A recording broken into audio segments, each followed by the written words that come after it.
Hey everyone, how's it going? We're happy to have people here from all around the world. If you're new, welcome to the family. Don't forget to like and subscribe. So, did Ukrainian missiles and drones really reach Moscow? That's a big question, especially with the latest developments. Not only was a major figure killed in what looks like a suicide attack inside Russia, but there is also talk of new peace negotiations.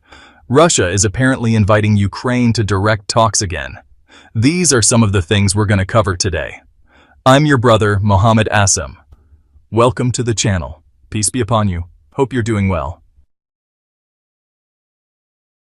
So here's what's going on. Ukraine has continued a major offensive against Russia for the second day in a row. Yesterday morning, there were unusual attacks, including drone strikes, across various regions in Russia. But last night and into this morning, Ukraine launched a big wave of drones directly over Moscow. Even Russian state media admitted that Moscow was under threat. We're talking about 48 drones over Moscow alone, intercepted, and 118 drones across different parts of Russia. The fact that 48 drones were flying directly over the capital is no small deal. This wasn't just a random attack. The goal here was clearly to spread fear in the heart of Russia's capital. People on Russian Telegram channels and forums are freaking out. And it's not just about fear. Ukraine is now targeting military factories. We're talking about high-tech facilities that make missile guidance chips. Last night, they reportedly hit 3 of them. One called Angstream, another called Rodstand, and a third named Raduga. These are all military factories, and according to Ukrainian sources, the strikes went deep into Russian territory.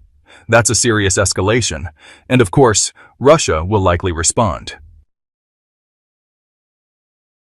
Now, Russia recently launched a big counterattack because Ukraine was apparently trying to assassinate President Putin with drones, so the stakes are getting even higher. Honestly, I don't think this war is anywhere near ending, and don't think it'll just stop if Putin dies. Russia's ruling elite is like the one in Europe.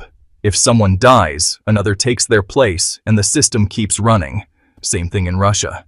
Even if Putin dies today, others in power will just carry on. What I'm feeling, to be honest, is that this war won't end peacefully. It might only stop with a huge explosion, maybe even a nuclear strike. It's scary, but right now, there's zero sign of peace. Now back to the ground war. Like I mentioned yesterday, Russia is amassing about 5,500 troops near Sumy. And today, we're hearing they've concentrated all those forces near Kursk, clearly preparing for an attack on Sumy. Meanwhile, Russia has taken over 4 small towns, 1 in Kharkiv and 3 in Donetsk. Ukraine's Ministry of Defense said there were over 200 clashes with Russian forces in the last 24 hours alone. That's double the daily average from last month, which was around 90 to 110. So yeah, the fighting is escalating hard. Russia is applying major pressure on the front lines, which will probably force Ukraine to reposition its troops. I wouldn't be surprised if Russia is pushing in certain areas to make Ukraine pull back troops from others, especially with the buildup near Kursk. And look, it's not like Ukraine or the West are clueless. Everyone knows what's happening. This is open warfare now. Russia wants Pokrovsk, all of Donetsk, and Zaporizhzhia. They want to create a buffer zone. They want Sumy too. The front is on fire. Now, let's talk about the guy who got assassinated in Russia. A really important figure. He was the deputy mayor of Stavropol, named Tsar Guriev, or something similar. He was at a location in Stavropol when someone walked up and blew themselves up. I can't show the video, but yeah. It was a suicide bombing, very ISIS style. Both the bomber and the deputy mayor died. Why target him specifically? Well, turns out he wasn't just a deputy mayor. He was also a military man with a big role during the siege of Mariupol and was a missile guidance tech expert. So this wasn't random. Ukraine clearly targeted someone with military significance. It's a message. Anyone who took part in besieging Ukrainian cities will be hunted. This shows Ukraine has spies inside Russia, just like Russia has spies in Ukraine. Lastly, Russian Foreign Minister Sergei Lavrov came out and said, "We're ready to sit down for another round of talks." So yeah, the idea is to go to Istanbul and hold direct peace talks. They're planning to give Ukraine a draft of a ceasefire agreement there. Now, Ukraine hasn't officially responded yet, but Ukraine's defense minister Umarov came out and basically said, no way, that's not going to work. He said, yeah, maybe we could sit down and talk, and Ukraine does want to stop the war, but only if it's an unconditional ceasefire. And before we even think about sitting down, we need to see that draft agreement first. You can't just bring us to the table with nothing and a bunch of unrealistic demands. That's not going to fly. Now, that wasn't an official government statement, just a comment from the defense minister. But it seems pretty clear. As for Zelensky, he hasn't responded yet. Why? Well, maybe he's waiting for a call to tell him whether to respond or not.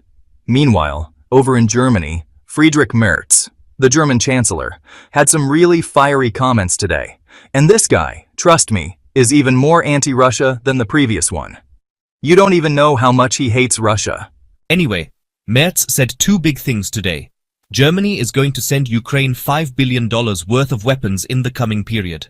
They're also providing Ukraine with long-range missile technology. That's a huge escalation. And of course, the Russians immediately fired back, saying if that happens, the response will be extremely severe. So let's put all of this together. Ukraine launched a massive drone strike on Moscow, right in the capital. They're targeting military missile factories. There are heavy battles going on at the borders. Russia is massing 50,000 troops near Kursk to prepare for an attack on Kyiv. 200 clashes reported in one day. A high-ranking Russian official was just assassinated. And now, Western countries are openly saying they're going to ramp up military support for Ukraine. With all that going on, yeah, I still think this war is far from over. Thanks so much for watching, everyone. Let us know your thoughts in the comments, and don't forget to subscribe and turn on the notification bell. Here at S News, we're committed to giving you balanced and reliable updates.